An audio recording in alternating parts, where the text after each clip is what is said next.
What's up everyone, this is ScherBR talking, welcome back to my channel. In today's video we'll be giving a full review for the Halloween Party Night from Unseen Festival Death dinner that brings Death in a motorcycle, Narwhal's daughter, Subier and Tatyana in Halloween costumes. Death is a damage dealer but can also instant kill. Narwhal's daughter is a full support unit with debuff capabilities. Subier is a strong slash and lightning damage dealer that can be used in farming and for long fights, and Tatyana is just plain old damage for club. And I don't know if this banner will offer much value for many people. I think most for those that have Narwhal's daughter version 1, so you can inherit some skills. Beyond that, sadly, these characters are not meta-defining and will not impact too much in the long run. But let's talk about all of them one by one, starting with Death. Well, Death has 4 different styles in the game. The one on the bottom is a welfare that will happen to drop in some events. The first one is UDX Death 1, the second one is UDX Death 2. So yeah, 2 came from UDX banners, and now so our music. This is from Halloween, and Death was all about Shadow and Slash, and now it's Shadow and Blunt, a little different. When comparing the status, we can compare to the second UDX style since it's the most recent, that is still good in the game.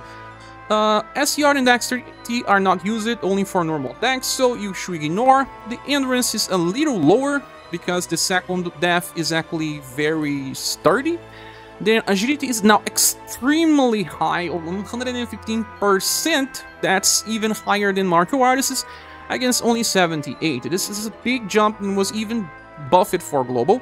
Intelligence is 115, top of the game as well, so we have very high status for accuracy too. So off music, Death will not play around and will not miss when attacking. Will is 85%, that's better than the ones that came before, and Love and Charisma are, well, a little inferior here and there, but not that it cares too much, although you can self-heal by 1 skill. So our music is focusing on agility and intelligence, with arrows and even bonuses for those things. The endurance is lower than Will, like most mages, but the Will is actually okay-ish. You should not be getting too many status augments, but may still need some help after the start. If you want intelligence, you can find in the first UDX style with double arrows, and if you want endurance, you can find on the second style. Beyond that, you can get double arrows with the S style. So for passives, we have Halloween Time. On the start of a turn and 3 times in a fight, you get 3 different buffs to your party: 5% overall damage increase, 5% blunt damage increase, and 5% shadow damage increase, totalizing 15% if all criteria is found. So Death will get 15% because all of his attacks are both shadow and blunt. If you bring someone to the party that only has blunt, you get 10%. Only has shadow, you get 10%. If it has all like Death, you get 15%. If it doesn't have any blunt or shadow, it only gets 5. It's good for farming to increase the overall damage, kinda similar to what Leon did before, but in boss fights it disappears after 3 turns and it will be a waste. Characters that will work well with this passive are Tatyana from this banner and also Do. They have attacks that are both blunt and shadow. Now, the second passive is called Mastery 1, Intelligence and Agility. On the start of a turn, we get 5% Intelligence, 5% Agility, and 1 BP. That is good because those 2 status are the focus, and you just get even higher accuracy and even higher intelligence to do instant kill with one of the attacks. The only bad thing is that Mastery does not increase it by much, and even when you get 4 stacks of Mastery, the buff is inferior to any 15% increase on start like some characters have. But because you get 1 BP, it's an overload of passives. I understand why they follow it this pattern. And then the last passive is called Fire Buff 6, increasing damage by 30%. So when farming you get 45 and the status buff to do actually very good damage. Death is on top of the class for both agility and intelligence, and you can even check this on rsdb.com. Let's filter by agility and you see that Death has the highest one right now in the game, even having the same value as human female. And for intelligence, it's pretty close to the top, with the same values for Apollo, and losing to Eagle Maw and Robin Girl. And even the Mage Barthélemy is still having a very high value. So the damage will be good. But in boss fights, since the mastery buffs are not that high, it will not be the best damage dealer, but serviceable at least. For skills, we have School Shot. This is a very cheap spell that deals Shadow and Blunt damage with deep power and 12, so you don't need to use normal attacks, and since you get 4 BP, you still save 3 when you use School Shot. And since it has 2 elements, it's actually pretty okay. Now the second one is called Beast Grudge. This is a 7 BP spell with the same elements, Shadow and Blunt, S power and 39 mod. Remember that we start to have attacks with S power and 39 mod, like Heaven and Hell attack has same power but only 6 BP cost. Only one element for damage. But there's 2 different things in this one. We have delay, so this will not go before the enemy attacks, only on the end. And this one carries a gimmick. It can hit between 1 or 2 times, 50% chance for any. If it hits only once, it's S damage. If it hits twice, you are getting triple S damage with this attack. Someone that did something similar to this was Young Boy. Young Boy has this attack called Karma, and it's just similar. S power, and it can hit between 1 or 2 times. It even has increased damage to Demon and Undead. Since it was only slash, the cost was cheaper with 6, so it's pretty much the same mechanic, but now Death has it, and we'll just cycle between Beast Grudge and School Shot, since you get 8 BP in 2 turns, and you can use those 2 skills. If you want to take the risk, damage won't be bad. On average, it's actually pretty good. Then, the last skill is called Funeral Parade, and it's extremely costly, 14 BP for S power. It was buffed in global, in JP is only 8. Carries Shadow and Blunt damage as well, and has medium chance to inflict unconsciousness. Remember when I said that intelligence is pretty top game? Medium chance with that much intelligence and buffing, it's insane. You will be instant killing even enemies with resistance, but only on turn 2, and that is actually what holds this attack. Funeral Parade is locked in turn 2. There's no way to fix that. Even Anya, that will be released in the future and gives BP before you even choose your attacks, will not be able to fix Funeral Parade. The only way to instant kill on turn 1 is by inheritance of UDX Death 2 with Mortal Dark Web, that it's 10 BP and has B power, 27, actually pretty close to A. A starts with 28. It's only Shadow, but it's just cheaper. You can use it on turn 1. It has low chance, but since the intelligence is much high, you will be instant killing as well. So, this version of Death is actually pretty limited if you are only thinking about the damage with skill 1 and 2, and that's what you'll be using on boss fight. Funeral Parade is extremely niche, and many events have minions on wave 1 and then boss on wave 2, where you have events where you can fight some minions on wave 1 and wave 2. Maybe Funeral Parade will work, but then instant kill is pretty niche. Besides story, maybe Ward Tower, but even then, in Ward Tower, you may prefer to use someone that can instant kill in turn 1. We also got some other characters that can instant kill with ease. You don't need that much intelligence, for example. Alan has Dimensional Break. With 7 BP, she can instant kill. 81% intelligence may be enough to instant kill. She can use Dimensional Break 2 times, and if you get her plus 1 BP, she can even use it 3 times in a row. And if you are instant killing, why do you need high damage? You don't. That's why there are some problems with Death. The power is high if the enemy just doesn't die. There's another character that competes, and that one is Time Lord. Time Lord has a 10 BP skill that can instant kill called Chaos String. If it doesn't instant kill, it has 25 BP mod. The intelligence and agility are not that high, so at least this version of Death will have the better chances by importing from this past version of Death. That is still pretty relevant, like I said, has very good passives, energize intelligence and will buff intelligence will by 15%, so when you get to turn 4, you kinda break even the current Death just by stacking energize. But you won't do as much damage, and you won't have as much accuracy, and you won't be as fast, so there is those problems. But with Mortal Dark Web inherited into this version of Death, you have the best chances of instant kill in the game. But does that matter? I don't know. If you are still having difficulty with Tower, I don't think you will if you had the past version of Death anyway.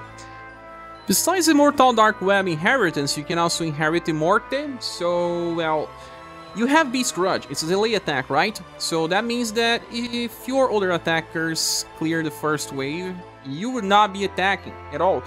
And then on the second wave, you'll be using Funeral Parade. Funeral Parade is pretty fast because of the agility, but it's not a fast attack itself. So you can inherit Morte to attack on the third wave, for example. So that will allow you to at least help do damage in the third wave. That is in story, because in events you usually have only 2 waves. If you are also playing against a boss fight with multiple enemies, you can just keep using Morte to reach overdrive and use Funeral Parade, for example. That should also work. Another interesting inheritance is Flash of Death, because you can actually use this 2 times in a 3-turn cycle. You can open and just overwrite Beast Grudge, and then you will use School Shot, and then after that you will use Flash of Death again. So a single target cycle where you open with double S, use the power, and then double S again. It's not that strong, but it can fit into some rotations like Raid, for example. Besides, you have the S style, where you'll be able to get an Amplify in the future for Withering that has B damage and carries 2 debuffs, Endurance that it already has, and then an STR debuff too. If the enemy can be debuffed, it will be actually pretty nice, since you can use it all turns. Then Death becomes also a very good Poison Inflictor, because Poison Block it's only 7 and you can use it 2 times in a row. If you fail to poison turn 1, you will poison on turn 2, since you have 2 mastery buffs. Maybe you will also be buffing with other characters. Remember that you also have pretty high accuracy. And then there is also another free inheritance with Deadly Touch. This is good to be used as turn 1, single target instant kill. It carries medium chance to instant kill and medium chance to stun. So you can even be used against Kazinsi if you don't have any other option. The first version of Death doesn't bring many things. Drain Life can be strong, 5 EP with B damage and recovers a lot of HP, but that is only for Remembrance in my opinion, when you will need sometimes to heal. But it made much more sense with the older version of Death by stacking Will and just recovering here and there. It can be used as an off tank. Yes, it can. This version of Death is not that resistant, it will take plenty of damage, but it can help if you need extra damage for Remembrance, in my opinion, because I don't see myself using this Death in boss fights. It's too much to use a delayed attack. It has, well, almost 0 chance of getting combos, and it's too much RNG to pray for 2 hits, but sometimes in a Kazinsi fight, for example, you can restart to get pretty high damage, and then it may make a difference.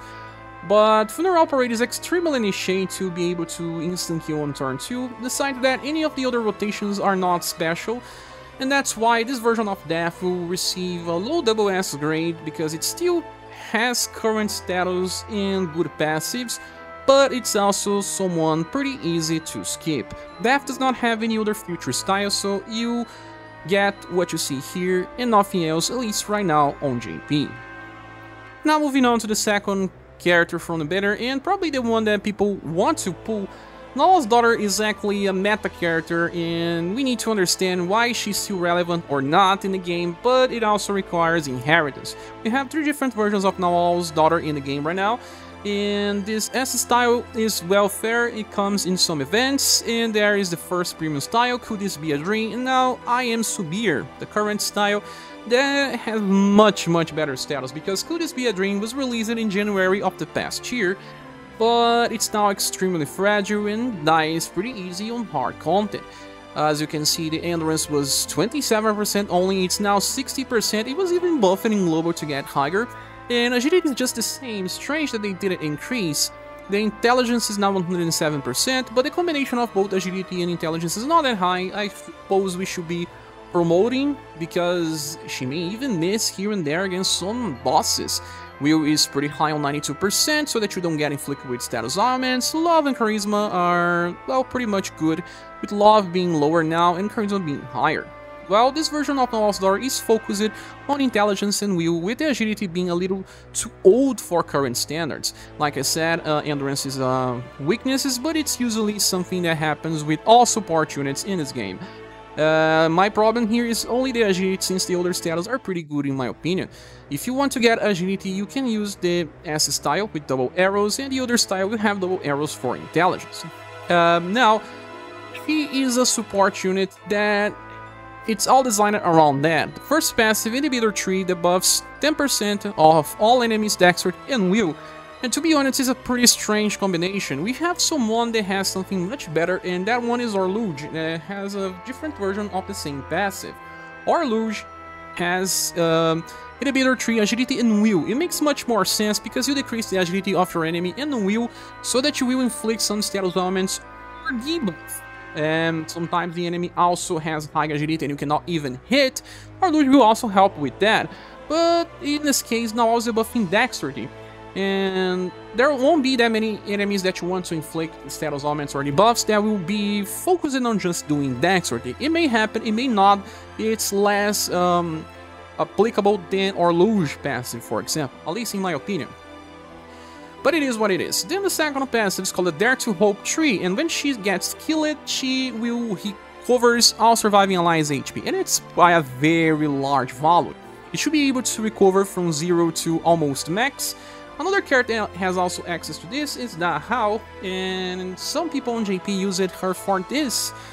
Because of this heal, you only lose 1 LP when you die, so that you can recover Narwhal and then use Dare to Hope again. But in global we have Steelblade Light, Steelblade Phoenix, and other users of Rain of Life, so Dare to Hope is a gimmick that exists. If she dies, she will recover people, but it's not a central mechanic in order to survive. And then it's even an upgrade over her past style that has Dare to Hope 2 only, but has higher love. The heal will still be superior, but not by that much. Now, the last passive is what changed in global. She has High Protect Tension that increases damage by 20%, but also reduces all damage she receives by 30%.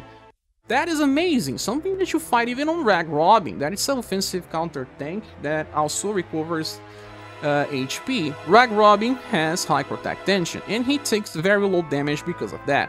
There's stuff that is better, like Mariah has Iron Wall Defense 6 that decreases damage by 40%. But, well, they didn't want to give something fully defensive like this. Another character has access to is Matriarch or I-Token that decreases damage by 40%. Now, Azari still have some risk because they know how good her skill can be. But it's just so good that you have a higher endurance, and now decreasing damage even further by passive will allow her to survive much better in content. You can even give her a Titan Suit, a Proof of Work Tower to make her even better. Now, let's move to skills. Jellyfish Pumpkin is changing in global. It's now a free skill that deals cold and lightning damage and even has a low chance to paralyze. Forget about paralyze, it doesn't matter. What this actually helps is that Jellyfish Pumpkin will remove her need to use normal attacks. Remember that normal attacks use Dexterity and STR for accuracy, and it's pretty easy for her to miss, and she won't get Overdrive. Dodge. When you use a normal attack, you build 25 points. When you reach 100, you can use Overdrive. Jellyfish Pumpkin only builds 12 points of Overdrive. That's half the value of a normal attack. But at least it won't ever miss, and you will do more damage since you at least have a 20% damage increase. Your weapon can also be strong. It's much better than using normal. Then the second skill is called Shield, and this one we've seen before. In characters like Vassalt that can debuff Dexterity, Dexterity debuffs are still pretty rare in this game. This Vassalt here can debuff it with Shield, pretty old status, even very low agility for example. But there's also Undine, Global X style that has it, and it's pretty good on using because she has 4 BP per turn. There's also the third version of Uni that can use it for AoE, as you can see it with, well, I choose the wrong one, Windbloom. But there's also Heaven's Breeze, another skill that can debuff both agility and dexterity for single targets, but 6 BP cost. It's not something that you'll be using as your main dexterity debuffer, but let's say that your enemy buffs dexterity and also needs to be debuffed, so she can be your second one if it's all that you have. But, in my opinion, you hardly use it because she has other selling points, like Trick or Threat Carnival. This is a 9 BP spell that is support and will always land. It doesn't matter how much agility or will the enemy has, it will always land, and it will debuff all enemies for all status and 15% on max value. But there's one problem, you need to manually level this up because it starts only on 10%. So when you have Seekers, you have to manually use this till we reach level 99. There is also a defense down stance that will be applied to all enemies. It starts on 10% and will reach up to 15%. That means that your damage will be increased by that value. And she also recovers all surviving allies by 1 BP. This is exclusive to Global, and also the same thing that they did for our first Narwhal's daughter, so she was so much better in Global. First of all, it's good to have this BP battery. It's good to apply defense down stance since she does not do much damage herself, it will amplify the damage of your party. But how many times do you really need to debuff all enemies for all status? First of all, you don't need to debuff Love and Charisma. Well, enemies will either attack with STR, or Dexterity, or Intelligence usually. But some do have, a combination of many different attacks, and this can be interesting to use. The problem is that it's 9 BP cost. So it's very high cost because it's for all enemies. If you are facing one single boss, this will not be that good. You can just choose the main attributes that you need to debuff and use someone that has a lower BP cost. Like I just said, Heaven's Breeze for example. There is another character that can debuff plenty of status, and that is Beauty with her Trinity Summon. She debuffs Agility, Dexterity, and Intelligence. Sometimes those are the status that you need. And it's 9 BP too, but does damage. Double elements, but with a cost of 1 LP. So you can even use them together, to be honest, because there's also status decay. You lose 25% of the debuff value on the next turn. That means that if you start high, you will eventually lose power, and someone needs to keep up at least for the main attributes. But there's also the 5 weaknesses. Many bosses don't like to be debuffed, and we are moving out from that meta. But there's still many content in the game that can be cleared by this, and not all enemies will have the 5 weaknesses. But there's some utility, although more niche than you think. But since this Narwhal's daughter is the best one defensively, you should be inheriting Water Festival. That same spell that you got from the first time. Instead of debuffing, now we are buffing all status for all characters, and also putting defense boost stance that decreases all damage that we receive by 15%. The good thing is that defense boost stance are pretty unique, and will be able to stack if you have this defense boost stance. And let's say Water Festival is for 9 BP, right? And you get 1 BP back, just like Trick or Threat. That means that eventually it's just 8 BP. And if you cast this on turn 3, for example, again, you have 2 stacks of defense boost. There are also some other characters that can do something like this, like Snowy. This version of Snowy has Northern Tail, as you see, defense boost stance in this case for 2 turns, and in this case also 25, and it stacks. There are not many characters that can do this, so there's value on this. Remember that Final Impress decreases damage to the party by 20% because of Scroom Guard and other Scroom Guard users, but they need to be alive. Defense boost will just give you 15, and someone may die, and it doesn't matter, and can even stack. So you can even use her together with Impress, and I have used it many times, and she made me win many fights that I will have some difficulty otherwise. And getting 1 BP to everyone is also super useful. Remember that there are characters with 10 BP skills like Mirza, and they need an extra help to be able to use their best attack every 3 turns instead of 4. So it's one of the best skills in the game. Even now, the problem was just that Narwhal's daughter was pretty squishy, she was just dying every time. Now you get better sustain with this version, but you still need inheritance for it to perform on premium levels. Just the debuff thing will not make much difference. So, if you are interested, Narwhal's daughter will receive a triple S grade with inheritance and will be on top. But you need to spend gems to summon 2 times. If you have a Matriarch with Paean of Peace and Paean of Victory in a token, I can tell you that you probably don't really need Narwhal's daughter. You just get better squad compositions. For example, sometimes you only need 1 damage dealer, like Leon. Narwhal's daughter buffs Endurance, Will, and Dexterity, so increasing the sustain, increasing in damage. And you can bring 3 buffers just fine. unless the enemy will cleanse your buffs. So, a strategy that still works even now and will keep working. Buffers are pretty rare, and if you can make your first Narwhal's daughter better for the foreseeable future, this is the best thing from the banner. Just for information, we have another style of Narwhal's daughter on JP, and she carries a different mechanic of doing damage and then occasionally healing. There's RNG to trigger an extra effect on the spell. She also has Ring of Life. She's pretty different but still supportive, does not clash with this one. She also has another way to decrease damage, but she needs to resist the attack, so it's not much of a problem if you also want to wait for this one and keep using the first if you don't have gems. But I do believe that the current with just 0 BP spell makes up for some selling point. Now the third character is Silver, and in the game we have 4 different versions of Silver. The one on the top is the Platinum, then we got 3 different limited styles. The first, Silver Dragon, is also called the Award style. Silver style Test of Guts is the Summer style, and now Silver the Killer is here, is the Halloween style. She's always about slash damage, cold damage, and lightning damage.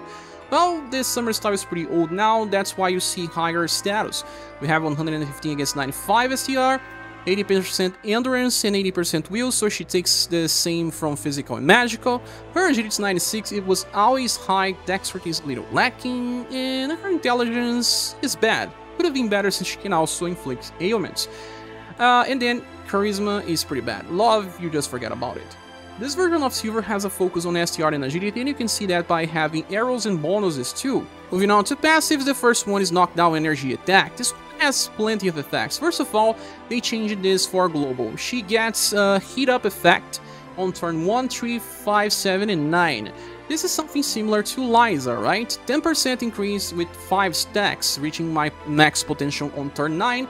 We can check Liza for the same. Liza is better, even though she came first, because she also has another effect that decreases damage. And she can also heal.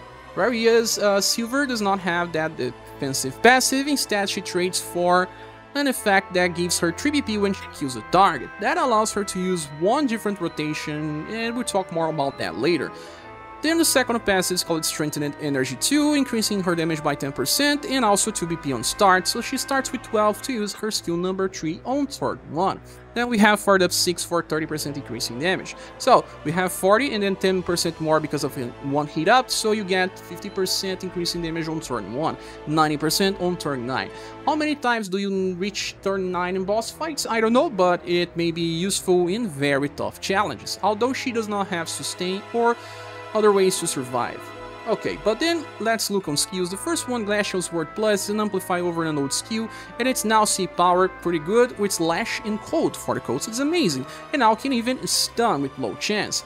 But with low chance, you will not use this anywhere else besides Remembrance Battle against Kazinsi, because Kazinsi can be stunned on turn 3, and 43 intelligence will be enough if you max her to level 50 and get to the highest status available. Besides, just forget the stun effect. Second skill is called Frigid Night. For 6 BP, you get slash and cold damage with C power in 16. This attack here is not bad, she can even use it 3 times in a row, but there is another attack from another character that we just got that is even better. And that one comes from the latest version of Katarina. Katarina has this attack called Frost Rush, as you see, and she has the chance to inflict stun. She does have very high intelligence as well, and even buff herself when attacking. That means that she will stun when applicable. You can use both of them together since C power is not that strong, and in the game right now we need higher damage to clear waves. With that said, it's not a bad skill at all, just not better than the competition. Then the third one is Acrobatic Thunder. This is a 12 VP attack with Slash and Lightning and hits 4 times. And let me tell you, 4 hits of the power, it's equal to a medium powered 4S attack. That's pretty good for 12 VP, right? Yes, indeed it is, but you should also consider that Silver has an attack called Lightning Slasher. It has 10 mod, pretty similar, and can attack between 2 to 4 times, right? When it hits 4 times, exactly pretty much the same damage as you get with Acrobatic Thunder, but this one guarantees that you always hit 4 times instead of playing with RNG. Well, I believe that they should have added something else to this attack because, well, there are characters with extra effects with 4 hits. We can talk about Arsenal, for example, 12 VP, and he can hit every time that he hits. And guns have bigger damage, 150% dexterity is also pretty high. And then there's another character with 4 hits as well, and that one is Mikhail. Mikhail, Global X style, is another one that hits 4 times. There's delay in the way of K, but it also heals 4 times. Only one type of damage, I understand, so that's why they didn't want to decrease the PP cost of Silver. But she's also coming later, I believe that they could have done something else. So there's extra damage you can open with Acrobatic Thunder, and you get plenty of damage. Lightning is pretty rare. And if you kill the target, you will be able to use Frigid Knight on the second wave. Sometimes you find, well, events where you have a big enemy and then smaller enemies, and this is something that will work well. But besides, I don't know, you will just have Glacial Sword to use on the third wave, and I don't know if that is so good. Or if you kill the second wave again with Frigid Knight, you will be able to use that again on wave 3. But there's too much gimmick here, and it's kinda hard to understand how to use this on full potential. You can bring her to Remembrance Battle since she will stack much power and those fights are super long and she will get to max potential doing these attacks. It's pretty nice, especially if you are using a very strong weapon. For inheritance, you can go to the summer style. There's Exhale. This increases lightning and cold attack by 20% for 3 turns. Or 25% if you get this skill to level 99, but you will have to level this up manual on Seeker's Path. This will increase the damage of the Acrobatic Thunder attack, and you can use this before using in boss fights, I guess. So you can also wait a little to use that Acrobatic Thunder on turn 3, since you have 2 stacks of heat up, but it won't make that much difference. There's also this roll attack, but it's not that strong. And Storm Roar. This one is interesting because it's an AoE fast attack with a power. Back in the days we didn't have this, so the cost was 2 LP. You can use on turn 1, it will do some good damage, and then if it kills enemies you get 3 VP back, and you will be able to use Storm Roar again on wave 3 when farming. Because Lightning is still pretty rare, you can use this when farming story or events with 3 waves, and they are pretty rare, but still, it works. Besides, there's nothing else that really matters here. This version of Silver is much about farming and about very long fights. You can bring her to Kazinsi if you want, or you can just use her when you need lightning damage. But she's not the best type of character for long fights since she doesn't have any damage reduction passive, she doesn't have any way to stack STR, for example, so I much prefer if she had some skill that buffed STR instead of just doing stun. So Silver works by design, but it's nothing special. You can bring her to very long fights if you don't have anything stronger, but she doesn't have any way to increase her status, so other characters that buff themselves may outdo her damage in the long run. And her attack is a little too costly to be so relevant for the future. She is not that important and can be easily replaced, that's why she will receive a low SS grade in our tier list. Besides, in JP there's yet another version of Silver, and this one is extremely powerful and can rival Leon. She still has heat up, but it's different. She also triggers it on start and has an extremely powerful nuke and casts morale up even before attacking. But this version of her does not require inheritance from this style, only from the summer one if you want, so that's why it's even easier to skip. Now we should talk about Tatyana, and there are 6 different versions of Tatyana in the game. Strangely enough, both the A and S styles are limited. Yes, then the one from the top is Platinum, the second one is a Tower one, and Don't Let Go is a global exclusive. Tricks or Threats is the current one, and we can compare the damage and status with the Glow X. Right, we have 113 STR, beating all her other styles. Her endurance is 70, losing only 4%, barely matters. Dexterity is similar to this Tower and the Global X. Agility is higher, but not much higher. Her intelligence is now the best one. She can inflict debuffs. Will is just a little better, but both Will and Endurance are just average. Love and charisma don't matter much. Well, this version of Tatyana is just a plain damage dealer, and you can see that her STR keeps the trend of being pretty high. 113 is not the highest, but pretty close, and she also gets bonuses for that and dexterity. I don't know why, instead of agility, but that's it. This version of Tatyana has very big damage, and people call her it's good for remembrance because we don't have many club users, and her damage is at least good enough. If you want to get other increase in status, you can find double arrows for agility in her Global X style. Moving out, well, this version of Tatyana has a passive called Vivify 5. At the end of a turn, 25% chance to get 5 BP. Sadly, I don't like this passive because when we started the game, some characters had 25% to get only 1 BP, right? I know, but then we started getting characters that had a guarantee of 1 BP. And then after that, we got characters that could get 1 BP and also buff their status, or heal even. So in an average of 4 turns, you get 5 BP and 4 extra effects. Here we get every 4 turns an average of 5 BP. You see, we are losing something. Current characters have more than that, and sadly this doesn't offer too much. But we'll at least help her with one thing that I'll explain in the end. The second passive is called Club Arcana 4. She gets 20% increase in damage by using clubs and 20% increase in damage when landing weak attacks. When used on Remembrance, she will always trigger weak attacks, and usually we will use our characters on weak enemies anyway, so 40% most of the time, and then extra 30 because of Fired Up 6, giving her a total of 70%. Remember that Mystic Assholes has 60% and she even has to sacrifice LP, yeah, all the old times. And now for our skills, we have Sucker Strike as the first one. This is just a little extra than a normal attack. It's kinda good for rotations when you want her to do some big numbers and kinda use her own raids, but besides it's just a waste. No additional effect. Could have at least buff STR, for example, right? Then the second skill is Plushy Poison. For 7 VP, you get an S-Power attack with 40 mod. Remember that Heaven on Earth has a S-Power 39 mod and only 6 VP coast? Yes, but this one has morale up medium.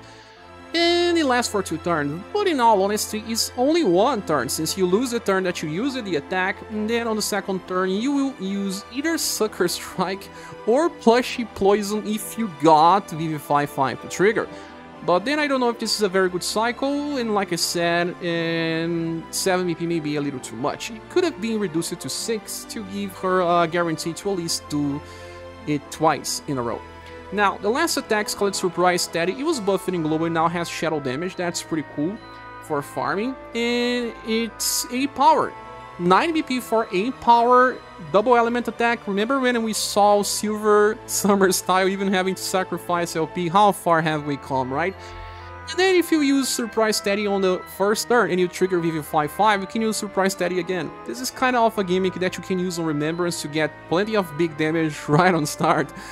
But besides, she will just keep using Sucker Strike till she gets more BP, and you have to play with RNG, you may have to restart the fight, but she can lead you to win club challenges because we don't have many options. That's her gameplay. Sadly, that's all that she can offer. She does have other rotations by inheritance, like you can get her Power Style White Hammer, and she will have a guarantee to at least use any type of AoE if she does not trigger the Vivify 5 on the second wave, but she will not have VP for a third utility if she does not trigger. And if you want a bigger single target attack, you can go for her Global X style and get this Heavy Impact. And Heavy Impact is pretty strong, exactly on the end of the triple S attacks, the highest that you can achieve, but it has delay. So there's that. It's the same attack that Rook uses on the second part of his attack. Then we do have this Hasty Hammer that has a stun, so she can be used against Kazinsi if you want. And Gong Ringer from this as well. This is a triple S attack with 9 BP. So 9 BP, if you get it to trigger Vivify 5, you can use Gong Ringer 2 times in a row, right? Again, playing with RNG. Then there is Clutching Blow. This one can debuff STR. Her intelligence is not that bad, and it's just a 3 BP attack with B power and debuffs. Well, look again, we have 60% intelligence. Some other characters have similar values, it may work here and there, but on very hard challenges, just forget. So, Tatyana is extremely plain, and She doesn't have anything that will stay relevant. It's just a character that can be used in Remembrance, and if you don't have any other blunt attackers, but gunners most of the time have better effects to do damage. Instead, if you just want blunt. But if you are having difficulty on Club Remembrance, Tatyana may help you. That's why she was designed like this. Well, in JP there is another version of Tatyana. We're kind of far from it, but this one is also a better debuffer and can inherit plenty of things. You also fix the AoE cycle because of the first skill Hammer that can debuff and do damage with good power as well. And another one that can debuff Dexterity with 20% on max level. That one is actually pretty good. And even a lineup attack with 2 elements. So she also benefits from the style, so you get a little more utility. But still, this does not mean that this Tatyana is good or not. Just a character that is on the middle of a generation transition and works, but does not offer much than the base. We'll receive also a double S grade, will be useful for club, but nothing special.